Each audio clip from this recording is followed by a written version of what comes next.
Yo, what's crack-a-lack and IGNers? This is Mark Bozon, normally part of the IGN Nintendo team. Today, part of Team COD, kicking a little ass with my P90 everywhere with my buddy Scott Lowe, editor of IGN Gear, also known as the Raffle Knife Master. You like that little toss I gave you? Oh, yeah. With my buddy, That's Scott nice. Lowe. Yeah. It's because so we're biffles. They called us in here to take care of this partially boring trailer at the beginning that has scrolling green lines that look wonderful. Squigglies. Because we're obsessed with COD. We play every single night, rep that gold cross on the nightly still.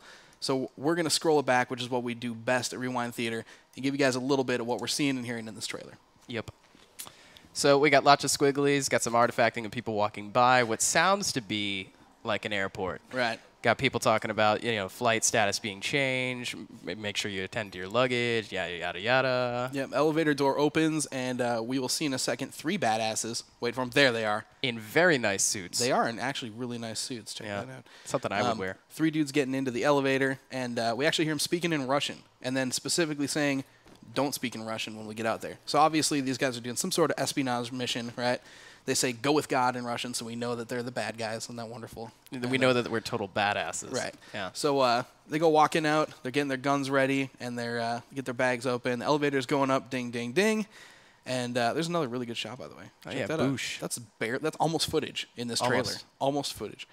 They're going to go trotting outside of the elevator here, and we're going to get to the sweet first little nugget of info we can give you guys, which is tucked away as they walk out. Oh, right there. That's where it says no more Russian. Yeah. It says no more Russian right there. And in the upper right, security terminal, the thing on the far, far right, I'm not even going to worry about that. It looks like it's some kind of part of the architecture. Yeah, pointing to the bathroom. Yep. But the 4 things on the left there, in the upper right, the 4 icons on the left. First one, obviously, if you zoom in, is actually stopping power. So it's a perk. My favorite perk. Yeah, it's mandatory. They should have it in every single, just regardless, you should get it for free. And then after that, we got ourselves a foot with some feathers on it. We got to figure this is kind of some kind of speed boost for those who like to zigzag around the field. Especially good for my raffle knifing. Nice. Yep. And then after that, we got some 2-blade action. It looks like 2 machetes, or well, you thought it would be more like a gun attachment. It might be overkill, but again, why change the icons, right? So it's probably some kind of melee boost or a different kind of weaponry boost. The one next to it, though, is really interesting. It's tough to see, but it actually looks like it might be a targeting icon from COD 4 during the main, for the precision strikes during the main game. So maybe you can do those now in the next game. Maybe it takes up every single grenade, so people aren't just fragging constantly. That'd be wonderful. Sweet. You can just drop a bomb on a single person. Yeah, That'd be sweet. and speaking of dropping bombs on multiple people, these guys aren't here to give them candy. Nope. They blew them up, and it brings us into a footage-gasm of clipperific proportions. Montagerino. Yep. And we're going to scroll it back because that's where all the real info is in this thing. The juicy tidbits, if you will. So we get crowd explosion, crossfade into Do you think they were all right? No, I don't think they made it. Not a single one survived. Looks like it might be overgrown, or it's tough to tell. There's some familiar buildings in the landscape. background, some kind of familiar landscape with an F-15, 2 F-15s by the looks of it, scrolling on in there. Another explosion crossfade. They love that thing. Into our next clip. Which, if you see in the lower left-hand corner, you got kind of like a mountainside shanty town almost. So, you know, this could be pretty much anywhere. Right. I have a feeling, though, based on one of the clips coming up, it could be Rio de Janeiro. And we're going to support that one in a second. Yep. I like this little tidbit here on the left, though. Yeah, on the left, you got here what looks to be the inside of a plane. You got a screen in the back of the headrest. You got lighting and all that stuff built into the ceiling, you know, where the little masks come out, all that sort of stuff. And then in the center, you've got 2 little helicopters. You know the specific name, don't you, Bose? Yeah, those are AH-6s or MH-6s. They're called Little Birds. They're feisty little bastards. Yeah, they're attack choppers, part of the U.S. Army Special Forces. So obviously the shiznat is going down. Yep. We have bullets flying, a couple more little tiny clips. In the very center there, we've got ourselves a submarine. Yep. That's a Ohio-class submarine, actually, because I know you were asking, Scotty. Yep. And before we go on, we've got ourselves a guy sitting on top of a tank or something with some with nice head rig, you know, obviously night vision goggles or something. Just chilling, just hanging out. Yep, he's hanging out. He's checking out the sub, dude. Yeah. So another explosion crossfade, which we love so much. Oh, yes.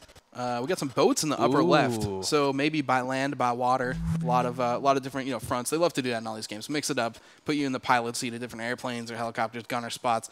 So maybe we'll be doing some action from the water on this one. Yeah, we got some more tank action going on here. Right there, a little scuba diver. Oh. Or if you check out the dude on the right, it looks almost like a chute or something is opening from his back. That could be like high altitude diving. Yeah. Where they have to wear the whole oxygen rig. This is a new one, by the way, a Black Hawk crossfade. I like that, with the chopper going. Next to it, though, is an adorable little teddy bear. Right. So it's also the first Black Hawk teddy bear crossfade. Yes. Not bad. A couple more shots of scenery. It's tough to tell exactly what we're looking at in there. Too much fading, man. Yeah. Some more shantytown, though, obviously, on the right. Yep. Oil or on rig. the left, sorry. Yeah, oil rig on the right, though.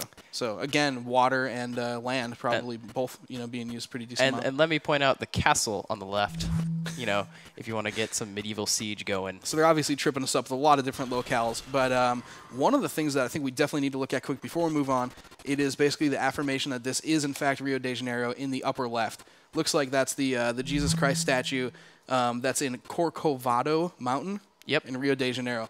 There have been a lot of speculation online about this one, but, I mean, you look at it, it's up on top of the mountain. It looks like that's exactly what it is. Yeah. So if that's the case, and all the shantytown business, this is obviously Rio de Janeiro, which actually is interesting because it's no longer terrorism. I mean, it's terrorism, but they're not doing the whole Al-Qaeda thing, Iraq, Afghanistan. It looks like this is something a little bit different for Modern Warfare 2. Yeah, definitely leave it up to Infinity Ward to push it to the next level and bring it to a locale we haven't really seen a lot before. For sure. So that's it for this Rewind Theater. We will catch you again later. Be sure to check out the other ones we've got for you, and a whole lot more on Modern Warfare 2 coming up soon.